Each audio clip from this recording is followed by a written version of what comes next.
Welcome to Anime Out of Context, a comedy review show hosted by a basement dweller who grew up scrounging terrible fan subs on sketchy websites prior to the convenience of modern streaming, alongside a willfully ignorant soul whose only knowledge of anime comes from the shows forced upon him here. This show will contain spoilers, incorrect information, and copious amounts of adult language. Our hosts are not experts on any topic, and everything they say should be taken with a grain of salt. Thank you for listening, and enjoy.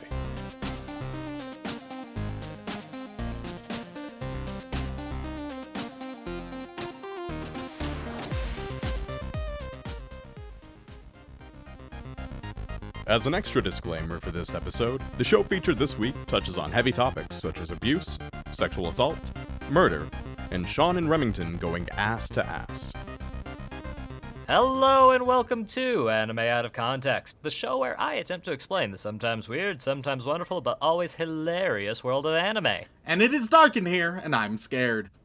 I'm Shaun Rollins. I'm Remington Chase. Funny you should mention fear, Remington. Oh, yeah, all right. So, I will note, while we're recording this before Halloween, this episode's going up after. Yes. I mean, don't get me wrong, I'm fine if spooky continues on. We've already, our past 2 weeks, they've been pretty spooky, right? For different reasons. Yeah, but both of them have been horror things, horror content. One, which was quite interesting and good.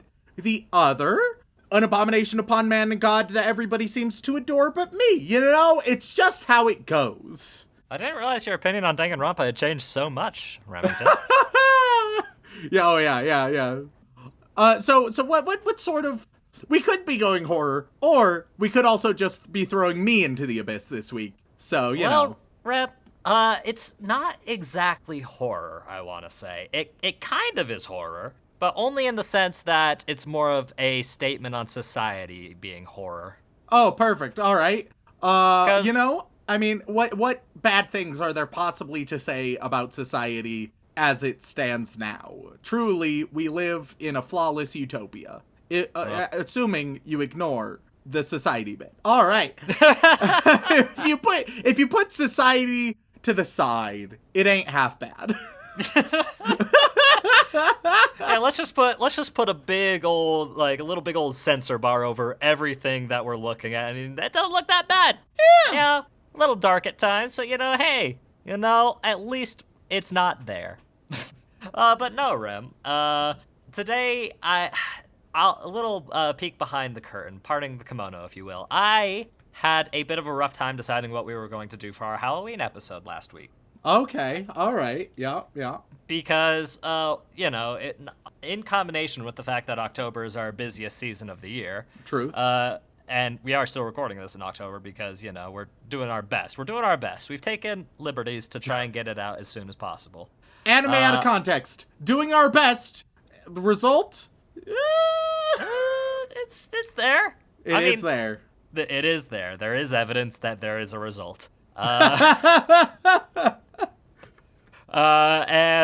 I thought to myself that I really wanted to show you a particular film that I thought would be interesting to show on Halloween, but it just didn't quite... It wasn't spooky enough, I feel like. Oh, okay. All right. Yeah, because, while it would technically work, and a lot of people do consider it to be like a suspense thriller, light horror type of thing, it doesn't really carry the same, dark, twisted horror spirit of most Halloween-style things. All right. Another last week was very, very in line, I feel. It had creepy dolls, lots of blood and violence, curses, ghosts. That's all very spooky and Halloween-y. Sure. So this week, we're doing Forest Fairy 5. No. Part 2. No. The Absolutely Great Revisit. Not. Oh, God, the revisit that nobody fucking wants except for you. That would be a horror for you. Yeah, well, good thing I'm in charge of the show, huh? But no, and with that in mind, I finally decided that another was going to be the best way to do for our, Halloween episode. But I still have this movie on my mind, and I mentioned it, and people will know it's coming because I talked about it in the lovely little episode I did with Dylan, because he actually had the opportunity to watch this movie. Oh, perfect. All right, so I'm getting the scraps. I'm getting what Dylan didn't want. Oh, Rem, you're giving yourself too little credit. Dylan is actually thinking of your best interest, believe it or not. All right. Because I briefly described both movies I was going to show Dylan, given him a choice, because he's never had a choice before, and I figured, Not even just like in reference to the podcast, like it was the first choice he ever made. Yeah. It's a very big decision. We're very proud of him. Yeah, and quite frankly, he probably would have enjoyed the one we're talking about today much more. Oh, in that case, get fucked, Dylan. Let's do this shit. But I genuinely think he chose the other one to give you a chance to see this film. Oh, Dylan suffered so that I may still probably critique it and not really appreciate it as much. Oh God, Remington, please don't do that with this one. Hey man, there's only one way to find out. So what exactly are we doing this week, Shaun? Well, Remington, we are watching a movie simply titled Perfect Blue. I do like me some blue. Yeah, swimming pool blue to be specific, right? That is my favorite shade of blue. I love me some swimming pool blue. That is the perfect blue. So there we go. Solved it. Yep. Next. You figured it out, Rem. We're watching the free movie. It's just what the whole movie is just, now what is the perfect shade of blue? And then just I walk on swimming pool blue, and they're like, God damn it, he's right. And that's it. And then a bunch of like personality-less, shirtless swimmers swim across the pool, and it's completely ruined for you. Perfect. Truly a masterpiece of our time. Yeah. But no, Rem, it is nothing so simple as that.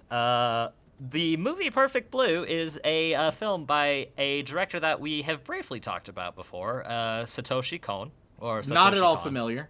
You are, though it's been a while since we talked about him, because the last time we talked about him was Christmas. Okay. Thinking about Christmas things, thinking about Christmas things and thinking about Christmas movies in particular, I immediately think of Tokyo Godfathers. That is correct. He is the director, scriptwriter, and character designer for Tokyo Godfathers. Okay.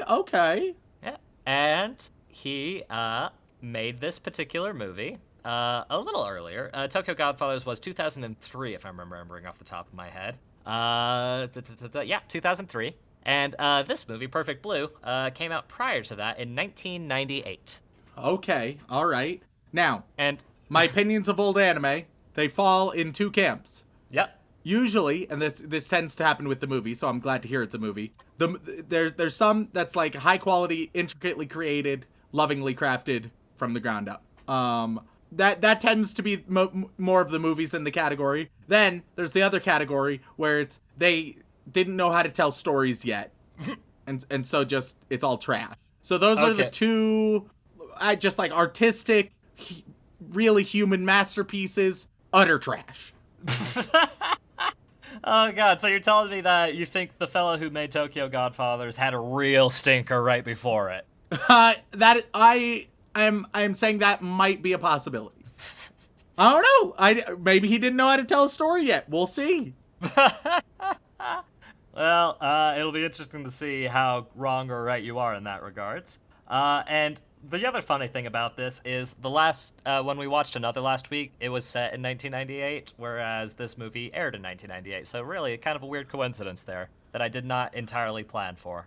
All right, cool. So what is it about? Okay, so Remington, tell me, what do you know about the idol industry in Japan? That it is pretty corrupt and lots of toxicity going on, lots of manufactured, like essentially just parasocial relationships monetized and crafted to a T, very artificial authenticity, all these different elements. Yeah, you are mostly correct, Rem, especially around this time period.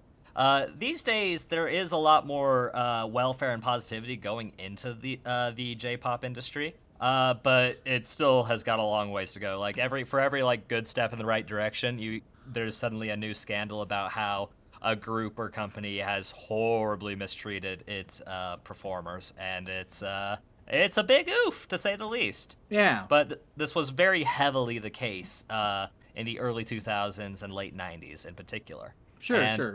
And this movie is actually all about that industry. Okay. Yes. Interesting. Very specifically about our main character, Kirigoe Mima. You can just call her Mima if it's easier for Yeah, you that's to way remember. easier. Mima it is. And she was a member of the J-pop idol group simply known as Cham or Sham. It's Cham with a exclamation point at the end. All right, cool. Yeah. And they had spent 2 years in this group doing a really good thing, gathering a bunch of popularities, lots of fans, and having a really good time, making a name for themselves. And then Mima decides that she wants to graduate.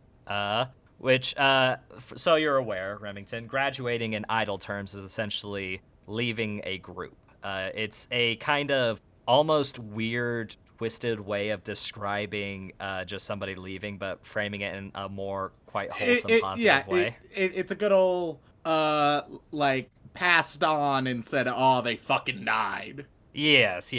So it's a fairly common way of phrasing it, and she wants to essentially graduate from this group to pursue her acting career. All right, cool. Sounds fine. And as is the case with a lot of, celebrities and famous people, whenever they want to do something new, because they believe in it and it's truly something they feel like it's what they need to do, you're going to get mixed results. Some people are like, why did they leave? And some people are like, oh, but, good for her. Maybe this will be a good step for her type of thing. And that's kind of where our story begins, with her leaving this group and trying to make a name for herself as an actress, as opposed to just being this pop idol star as part of a group. Okay. Seems pretty straightforward thus far. Mm-hmm. However... Yeah, was waiting on that. Yes. No, this isn't just a nice, wholesome movie. I said it was spooky and suspenseful in the first place. There had to be something. If it was just, like, an idol... Well, I don't know, Shaun. Like, you're afraid of women, so, like, maybe... How dare you? I love women. I think they're fantastic. I'm just worried that they could kick my ass at any given time. And are very tempted to at any other given time. Lord knows I am. You wouldn't do that to me, though, Rem, would you? I don't know, man. Let's see how long the podcast goes. Maybe once we start hitting, like, 250 to 300, I'll maybe then we'll see how I'm doing psychologically, We'll get in the middle of, like, one of those big, like, celebrity UHC boxing matches. Yeah, there we go. Oh, Mixed man, martial it'd be art great. Matches. It would be the saddest affair ever. My scrawny ass trying to fight your hairy ass. It would not go. It would be a very sad spectacle. Just a skeleton versus a bear. There we go. You're the one who described yourself as that. Congrats. I would like to emphasize, just because, like, I'm not using it in the specific way. Whatever you say, Papa Bear. You're the one who put yourself in that situation. Oh, fuck. Look, if you're the bear and I'm the twink in this relationship, I don't know how things are gonna go, Oh, God. All right. Moving on as quickly as we humanly can. Yeah. She is met with quite a bit of, bite back from the audience. And as she is continuing to do... she gets a role in a new series and is doing the best she can to amplify her acting career. Problem is the industry, this is also a statement on the entertainment industry as a whole, not just the idol industry. Yeah. Is becoming more and more demanding, and it's taking more and more of her time and energy and mental health away. And is slowly realizing as well that the rest of her group that she left seems to be doing way, not only good, but way better than when she was with them. In fact, they're flourishing. Always a nice little emotional struggle. Yeah. And eventually it comes to the point where our main character is dealing with stresses and is not in a very good place. And I think that's where I have to leave my description, because any more will be quite spoilerific. Intriguing. All right. It's essentially, I know it's going to get dark and twisted in, like, interesting ways, but, like, there's so many possible directions that can happen. Exactly. And that's the tricky thing with trying to introduce people with movies, because a movie is just a movie, you know? You go in for an hour and 20 minutes, and that's the whole story, which is, you know, it's a little hard for me to do a preamble, so I gotta kind of pad where I can and not give you too much information. All right, well, but essentially, let's do this shit. Yeah, no, Perfect Blue. It was originally a novel as well, just for frame of reference. Not a light novel. What a in full the novel. fuck? Yeah, I know. What is this blasphemy? Right? This ain't how it works around these parts. We don't do novels in the anime community. They have to be light. Otherwise, it's too dense and heavy for the weebs. But no, yeah, it's a full novel that Satoshi Kon took and adapted into a film. And you and I are going to see what it has to offer us. Okay, cool. By the way, the other title of this film is Perfect Blue Complete Metamorphosis. All right, okay. We getting a little bit of Kafka. Who knows? Yeah. And for those who violently cringed when I said the word metamorphosis, it's not that metamorphosis. Oh, Calm down. Shame. No, Remington, let's just say that there's some things I haven't explained to you, and I'm probably not going to because I care about you. Yeah, I'm just thinking of the nice twisted... Is that... You know what? I don't want to know. You don't want to know, Rem. Trust me, you don't want to know. And if somebody offers you a series of 6 numbers, tell them to fuck off and leave. Okay. And with that, let's go watch some Perfect Blue. Yeah, I mean, I can call you daddy if you really want me to. I just think, you know... Look, if you're the bear and I'm the twink in this relationship, I don't know how things are gonna go, you know? I am a gaping inferno. I want to think about how warm and tight Remington is. That isn't a good vibe for me to go into a podcast. My scrawny ass trying to fuck your hairy ass. It would be a very sad spectacle.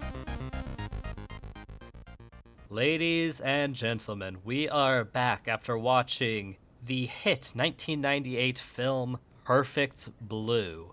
And Remington, I made a grievous error. Yeah? I forgot to throw a content warning at the beginning. So hopefully, our lovely editor, Dylan, who we love and appreciate very much, will throw a very specific content warning to anybody who's thinking about watching this movie, because it has some pretty heavy-handed stuff. And yeah, we'll have that on this episode. Thanks for the heads up, Shaun. Yep. Well, you know, I like to make sure people are protected, except for you, apparently, because I forgot to mention to you. I brought the whole family around. Yeah, I thought, I was yep. babysitting, and I figured, the kids can watch. It was just a great event, It's a family movie. Oh, fuck. Yeah, so... It's not a family movie by any stretch of the imagination. It's a very rated R film with heavy talks on sexual assault. So, careful, y'all. Yeah. So, Rem, my question is what did you think of the film? Yeah. Oh, no. That good, huh? Well, this is a great fucking podcast episode. I'm glad that we're going to have lots of nice, deep, in-depth thoughts about a very popular film, and we're going to have some nice, good goofs in the middle to make it entertaining, you know? No dead space in the recording. It's going to be nice and energetic and happy, and just a wonderful listening experience for everybody. It's certainly not just going to be Remington struggling to figure out how the hell he's going to dissect this monstrosity of a film, but, you know, it comes and goes. I'm trying to figure out where to start, right? Well, I can definitely... And if you've seen the movie, you understand my struggle, because normally I'm like, all right, well, here is the story, right? Here's the story. Here's my thoughts throughout whatever's happening in the story, right? That's what usually happens. Right. I could get 1/3 of the story. I could do that with another third of the story. It would start to get a little weird. And the final third of the story, I think it would be literally impossible for me to do that with. What? It's not... Rem, it's not like this whole film is all about, you know, perception and the stress of perception. and how All right. it's a little confusing and fucky near the middle and end, and it's so weirdly ambiguous in a lot of ways that did any of it actually happen? Hard to say. All right, so I'm gonna give the gist. The gist. I'm gonna, which I feel like is already at the limits of my capabilities for Perfect Blue.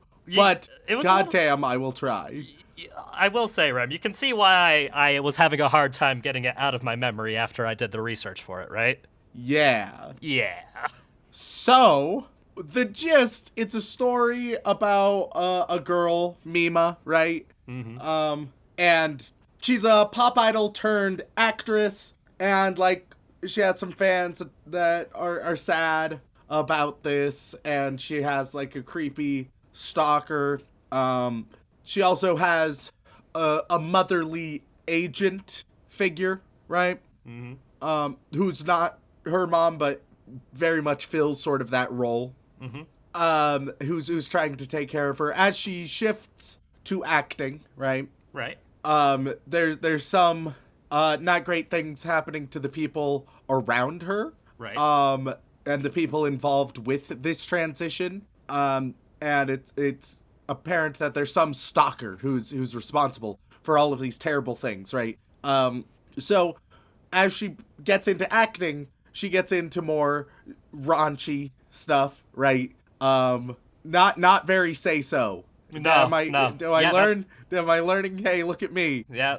It is the exact opposite of say so, which is where a lot of people's where the quote unquote antagonists of the film take issue with.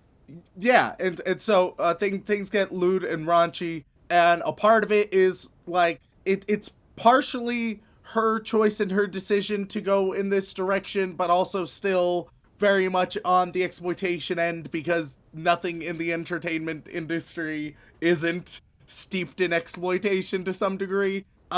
Except your favorite anime podcast, y'all. Hey, I mean, exploiting my mental health, but whatever, that's fine. Tomato, tomato. I feel like your mental health and what goes on in this film are of a different scale.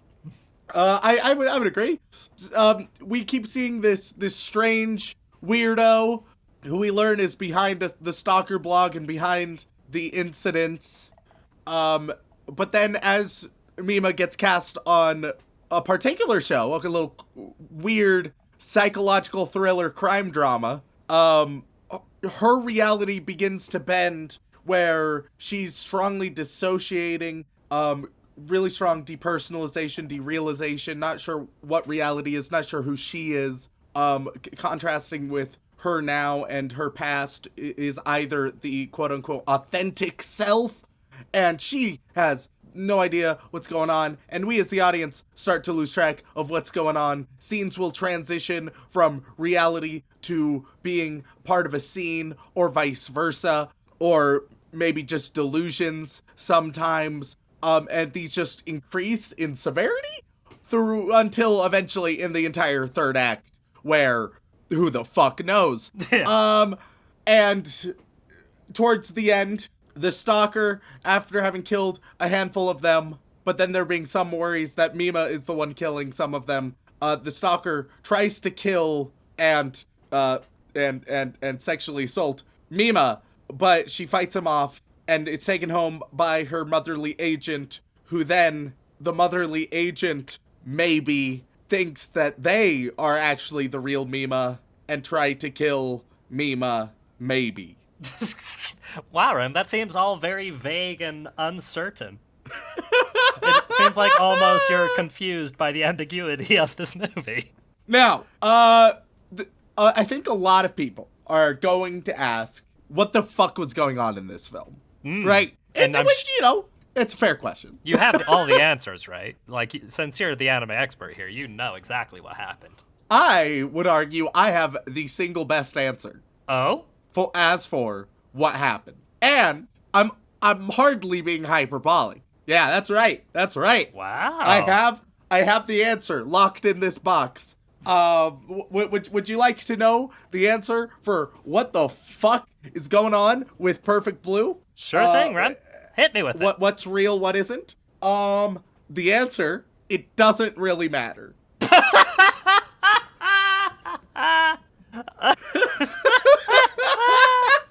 Oh, like, man. genuinely doesn't really matter. Okay. Because you're gonna have to elaborate a bit more on that, Rem. Well, because it's not about what the underlying reality is. Rather, it is of the mishmashed perception of that reality that really matters. Both in the realm of the show and just in the realm of watching the show.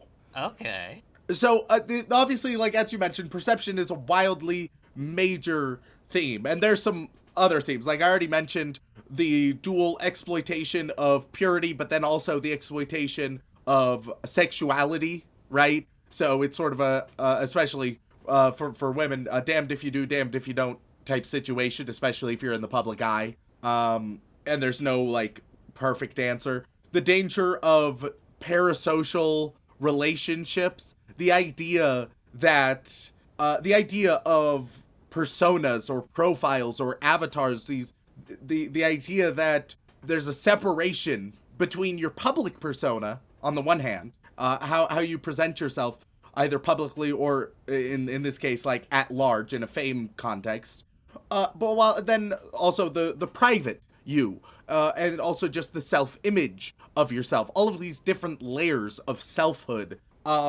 And while it would be very easy to say, well, the outer layers, right, the more public layers are the least authentic selves. I don't know if that's necessarily true. I think all layers of selfhood are valid in their different ways, and depending on the moments and depending on the circumstances, each of them are going to be, well, yes, this is the more authentic me in these cases.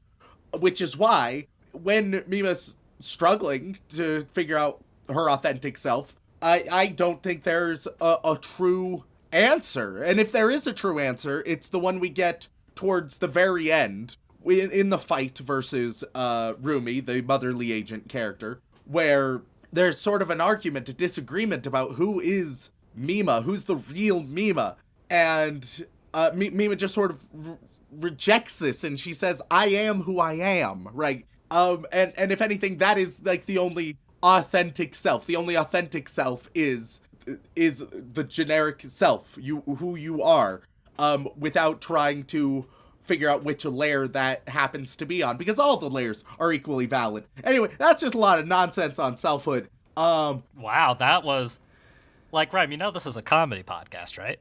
And you know, one sec, give me a second. I've given you several. All right, no, never mind. I tried to find a bad joke about selfhood, but or personhood. But there's just not really it's not exactly a deeply explored vein of comedy. Or at least not for one-liners. No. It's yeah, unfortunately, when it comes to one-liners, there's no good, like, yeah, you know, how many external public personas does it take to change a light bulb? Like, that's not how it works.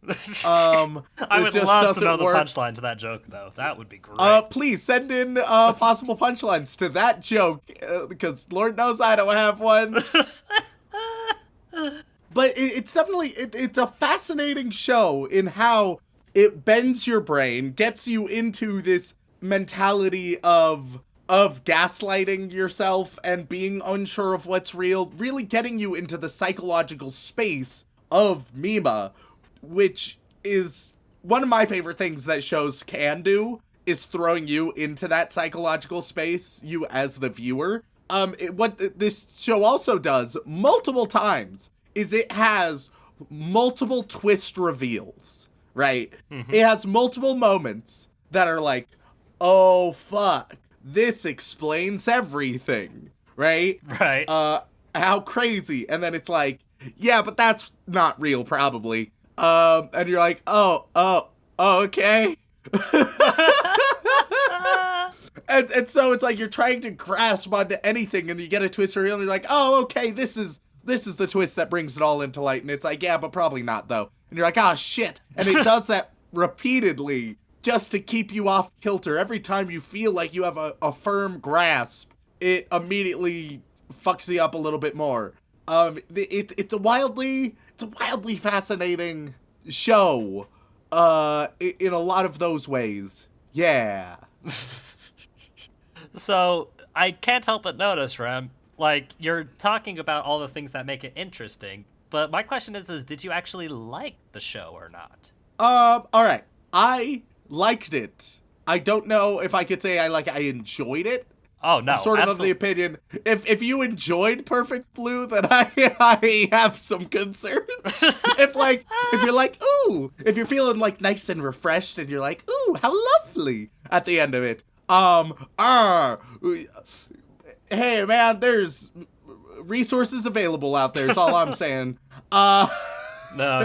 Ren, Perfect Blue is one of those films that's supposed to make you feel uncomfortable. Do you think it succeeded in that front? Oh yeah, it makes you feel uncomfortable. Not only there's the content that makes you feel uncomfortable, whether it's the gruesome murders, right, or the sexual assault, which those should make you feel uncomfortable. But then you'll also just feel uncomfortable in your own head, just due to not the content but the execution, how the story is told. Constantly feeling unsure, constantly in perpetual doubt, right? Never knowing what to make of it.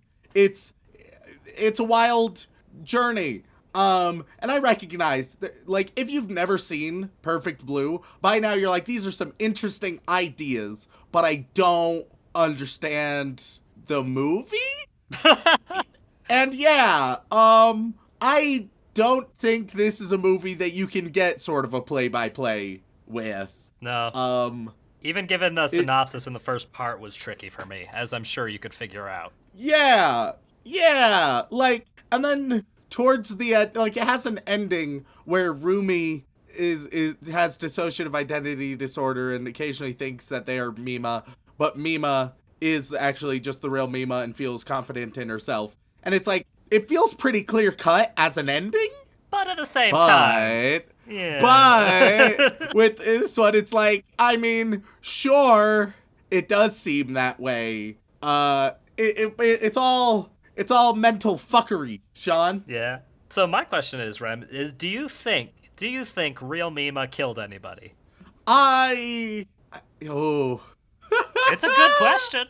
It's a good question. It's a question I wrote down and just didn't address. I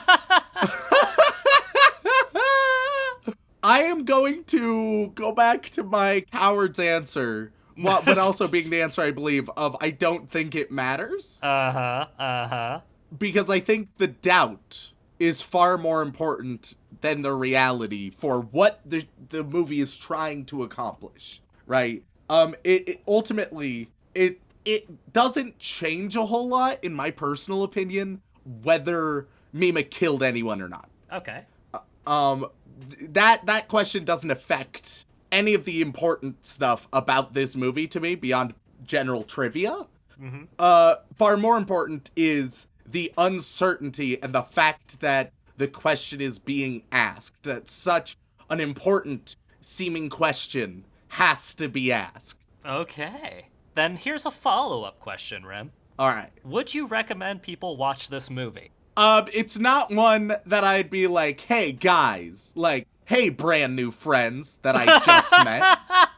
Hey. You know what we should all watch together? It's not... It's not one that you just, freely throw around like that. If I knew them, and I knew that they had these types of interests, then I would feel confident doing so. Similar, I have some other recommendations. If you just want to fuck your mind up a little bit, here's some movie recommendations or TV show recommendations for y'all. Whoa. Movies and TV shows you've actually seen? I know, weird, but this is my kind of shit. So, I like the mindfuckery of it all. Another one is The Lighthouse. A bit of a somewhat newer movie. Really I good shit. still need really to watch good it. shit. I still need to watch it. God, you should. It is so fantastic and very mindfucky. Good date night movie, you think?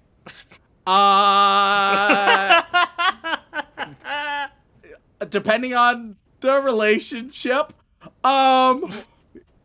just sit down, get a couple beans, and have at it. Anyway, Jesus. Lighthouse, very worthwhile.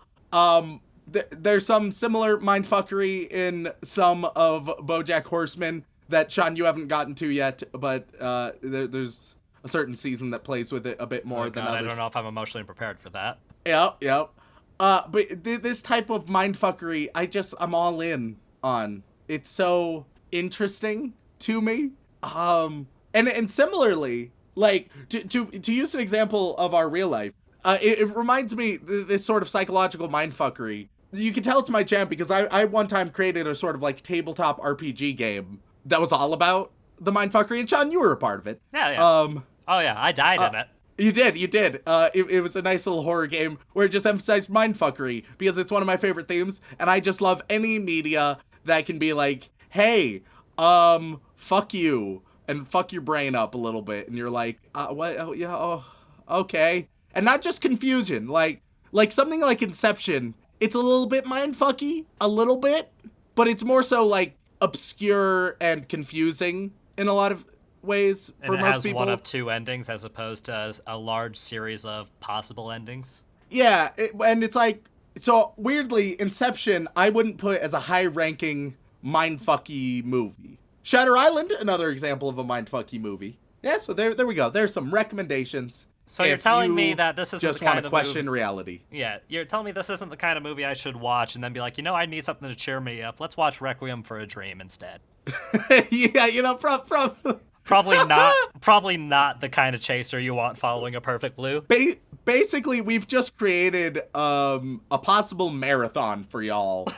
So if you wanted to invite some friends over and be like, hey, do you want to be like fucked up for the next week? Do you want to lose your sense of self through cinema? Have you considered dabbling in alcoholism? It'll be a great time. Oh, fantastic. Oh, we're totally going to do that, and you won't hear from us for a few weeks, and you'll know why. Okay then, Rem. I suppose that's about all we can say about this film because, my goodness, it's hard to talk about, but it needs to be talked about. Which is why I wanted to do this episode, even though it was potentially going to be our Halloween episode because of the fuckery of it all. But I went for something more traditionally spooky then, and I'm sure you can understand why I was so uncertain before. Sure. But question for you, Rem. If you had to guess, what do you think the MAL score is for Perfect Blue? I feel it's one of those old classics, so I'm going to say like 8.2.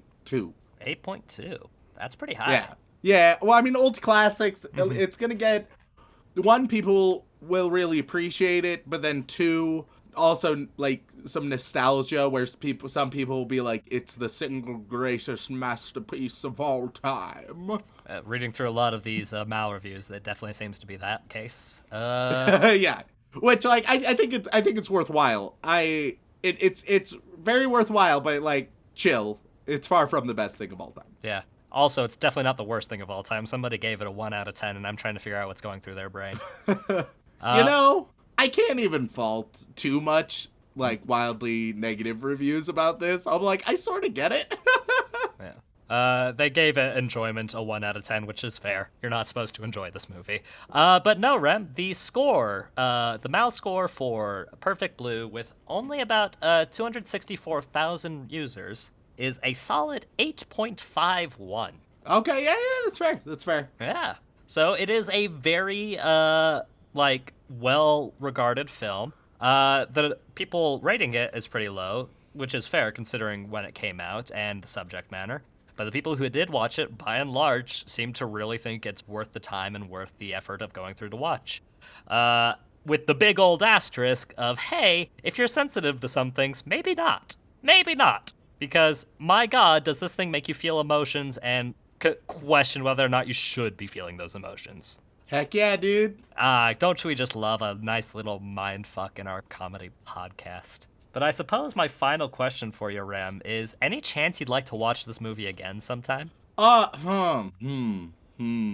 Maybe? Not for a while. Not for a while. You need time to process everything you've seen and decide whether or not you want to do that to yourself again. Yeah. Completely fair. Well, with that, thank you all so much for tuning in. We really appreciate it. If you enjoyed Remington trying to figure out the nature of the self and whether or not anything is real, even if this podcast is real, then you should head on over to wherever you rate your podcasts, whether that be Apple Podcasts, Podbean, Stitcher, or Spotify, and leave us a review. It means the world to us, and we do read every single one. And if you'd like to support us even more directly, you can head on over to twitch.tv/animeoutofcontext, where myself and Remington do occasionally play video games and talk about said video games. And if you'd like to support us even more directly than that, you can head on over to patreon.com/animeoutofcontext, where you gain access to all kinds of lovely bonus features, including having the opportunity to have your name read aloud on the podcast. And Remington, who are we thanking this week? Well, as always, we would like to send our regards to all of our bland bitch protagonists, as well as our magical girls. But moving on up, we reach the yandere waifu tier, who gaslight the shit out of us and make us question the reality around. And on that list, we have Alex, Xanax, Yandere Neko, Walk Me Home Gently, Veiny Jordan, Juliana, Tsundere Dragon, Totally God, This Isn't a Bit, Shaun, I Really Do Want You to Show Me, Jinro, The Wolf Brigade, Sticky Jelly, Sorry Mother, Slappity Bappity Cappity Lappity Nappity Rappity Zappity, Silent Secondary, Shaun Part 6 is soon, Remington only needs to see another 42 hours of Part 3, 4, and 5 of Joe, fuck you, Shaun Nomas Min Pacho, En La Dorma Chambro, Charlia Nanyam Estis Cercao. Okay. Yeah, and I mean it with authority. I don't know if you should. Dylan, make sure I didn't say anything, like, racist. Sarah Birch, Sammy Pritchard, Salty Pretzel, Remington Merrill, Ready to Be Isekai'd, PSA 3, Don't Overcommit, It's All Fun and Games at a gaming convention until neglected tasks ambush you and you implode from stress. Yeah, that's fair, good advice. No Waifu, No Laifu, Navi, My Favorite Slice of Life, Josei Manga, is now an anime this fall, Senpai ga Uzai Kuhai no Hanashi, Mr. Waffle 64, Mike the Mutilator, Mayoi Hachikuji is Best Girl, Matthew Drum says Rem's a Bitch, Mockjob 92, Lukio, Luke Offenberger, Lucifer, Lonely Geek 23, Locked in Daddy, Rem's Basement, Don't Send Help, Leo Nottage, Kazumurako, Just a Traveler, Joey Wheeler, Hey Yugs, try straw of this beef master. What? Jax, if the Pirates of the Caribbean breaks down, the pirates don't eat the tourists. Ichigo Simp 015, I, Remington Chase, declare my love for Seto Kaiba in his big, huge briefcase. I, Remington, enjoy Moe Lolly Girls. I believe in Taiga Isuka supremacy. Aha, you thought this was another Green Day repeat, but it was me, Dio. Hunter Davies, hey Rem, let me tongue punch your fart box. I'm sorry? Good job, says Misaka. Don't worry about it, Shaun. Just keep moving forward. Glenn Michael Dolan, Ghostly Bishi character A. Oh my god. Ghostly Bishi character ASMR has ruined my life. Gate Duck, Fuck of Love Foxen Boy, Fern the Dude Man, Farmer Weeb Wants It, and Joey Wheeler. Hey, Oogs, do you prefer salt water or fresh water? Rocky Mountain oysters. What? Okay. You know, fuck. I'm not a huge fan of oysters generally. They're fine. They're fine. I'm more of a clam man myself. Oh, you dog. Fallen Ghoul. Dylan wants everyone to know Zombieland Saga Sakura level 3 combo isn't broken in White Swords. Dylan Hayden. Dramatic T Hunt April Fools is right around the corner. Dodeca fuck Crippletron. Oh god. Oh god. I don't know, man. Did I say that at some point? I know Dodeca fuck. Yeah. Data type, Darkswarm 713, Danny Morabito, Shine 900, Cheese Monkey, Cage in the House, Broke Bitch, Brockhard for Geodudes, Autumn, Ariel Bird, Anime Aunt but in context, Anyhow at Shaun, it meant I love you, Shaun, the real Big Tony spreading love, spreading all the love. Andrew Rauke, and now we move across the pond to that wonderful school where our problems would be solved by guns, almost, but not quite. We're almost to Hogwarts. Elise Howard, Alpha Weeb, AJ Honey, and Adam McLaughlin. There we go. And moving on, now we move on to that wizarding school. The boy wizard tier. There are a lot of y'all. It's true. So with the preparation of the many boy wizards, right? Because we watched Perfect Blue, Uh-huh. Everybody is gonna get a shade of blue that exists in the wizarding world. Is it just gonna be cerulean but magical? You know, Rem? perhaps. Perhaps. Do Do they not exist in the wizarding world, Shaun? Oh my Christ. Yeah. And this is the color of your... These are the different shades of blue that your Patronus comes in. Okay. Ah? Okay, alright. At least there's like a third of a second of effort in there. I'll take it. Alright, Morning, you've reached the bottom of the barrel. God, so fucking true, dude. You are going to get Oxford blue. A nice, respectable Oxford blue for your Patronus. Shaun, I have to admit that I watch Boku no Pico in my free time and I love it. Oh dear God. You are going to get Aquamarine for your Patronus. Shani Kisushitai, you are going to get, you're gonna get Carolina blue, for your Patronus. Pocket Gamer 513, you're gonna get, Magic blue. You see? Wow, See? It's it magic. all comes around. It all works out. That was Pocket Gamer, right? Yes. P.I. Mare, you are going to get, fluorescent blue. Just fucking, yours really glows. Pilkster, the Symphogear Advocate, you get azure. Ooh. Mizrar, The sexiest you get blue. you get air superiority blue. So, you know, Okay. congrats. Yours can fly. MT the Poet, you get just medium blue. Just a solid medium blue. Momo the Griff, you are going to get powder blue. Oh, okay. Okay. That's nice. Miguel DeLeon, you're getting just nice turquoise. Real solid shit. Lord Is Flexinor. turquoise a blue? Oh, you damn right it's a blue. What the fuck are you talking about? Is turquoise a blue? I don't know. I just, for whatever reason, my brain has always associated it with like a green, but I don't know. It has quite a bit of green in it, but it's blue through and through, baby. All right. No need to get upset. Just trying to, you know. It's one of my favorite shades of blue, you son of a bitch. I thought Trying to question okay. its blue cred. Alright. Lord Flexinor, you are going to get ultramarine. All for the Emperor, I suppose. Kickstart of the week 3, Dragon Baggins. Do you want a cute dice bag that looks like a dragon? This time with a pride flag inspired color schemes. That sounds pretty neat. Those are pretty cute. Those are pretty cute. Those We're are not really necessarily endorsing them. But They are they cute, are, in fact, cute. You are going to get slate blue, which is quite a bit purplish for your Patronus. Justin Kessinger, you're gonna get Liberty. God bless America. I live in Ogden. Yes, that one. You get IBM blue. You gotta feel smart with your blue. You know. Hinata is a ball of sunshine. You get Space Cadet on the darker end of blue. You know. Gen 4 S rank. Bidoof, of course. Thick Lop Doof. Middle Child. Bitsius. Bitzel. Vespidoof. Bitcario. Lord Brugdoof. Lord Brugdoof, you're getting teal. Nice solid teal right there. Beethoven. Oh, and also, Lord Brugdoof. Bidoof is your Patronus. So you get a teal Bidoof as your Patronus. Beethoven 1201, you get Tiffany blue. You gotta be nice and fancy. Ooh. And last Hope but we not won't least, get sued Aaron. for that. Last but not least, Aaron Hegland, you are going to get cornflower. Fucking what? Cornflower blue, baby. Hold on, I need to Google this. Hold on. This can't be a real blue. It is a real blue. It is a real blue, and it's Aaron's blue Patronus. Cornflower blue. Let's see. Yo, that's just blue. I mean, yeah, it's a shade of blue, bud. What makes... It's Are all just cornflowers blue. actually blue? Does corn flower? Yeah, a cornflower. It is a blue flower. Okay, I It's never commonly known as the bachelor's button. I can think of something else that might be known as the bachelor's button.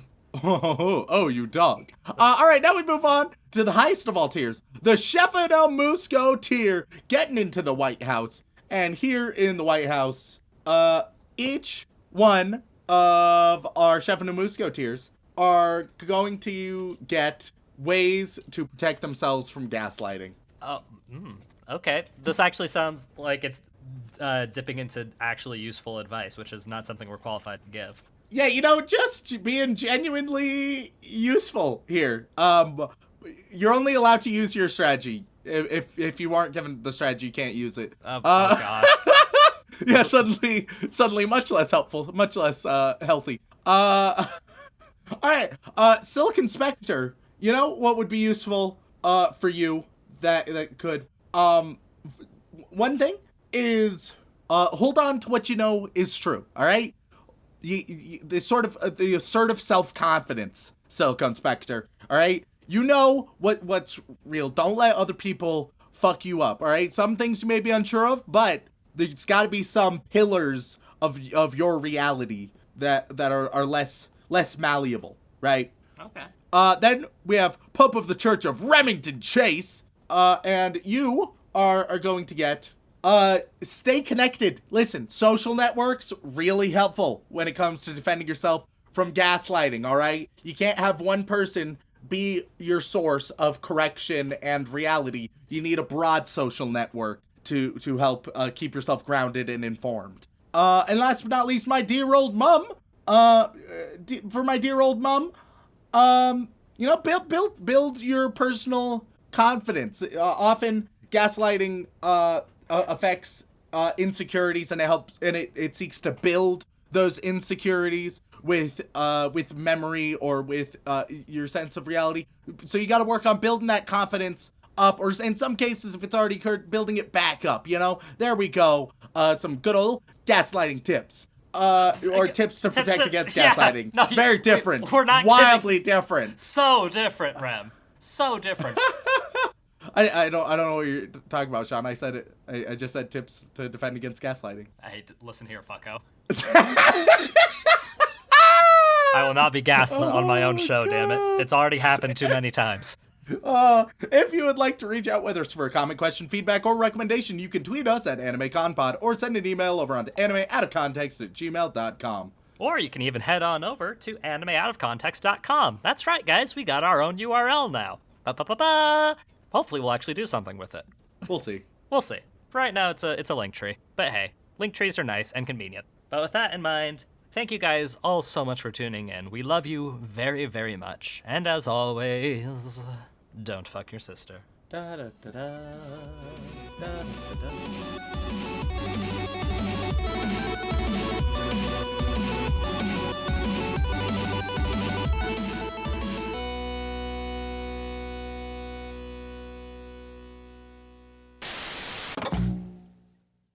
Wow, I'm impressed you made it this far. While I have your attention, I'm looking for some feedback on the little audio corruptions that I do of Shaun and Rem. Whether to keep them at the end of the episode, move them to the middle, just cut them entirely, and anything I can do to change them up. But hey, let's just keep this between us, okay? So send me an email.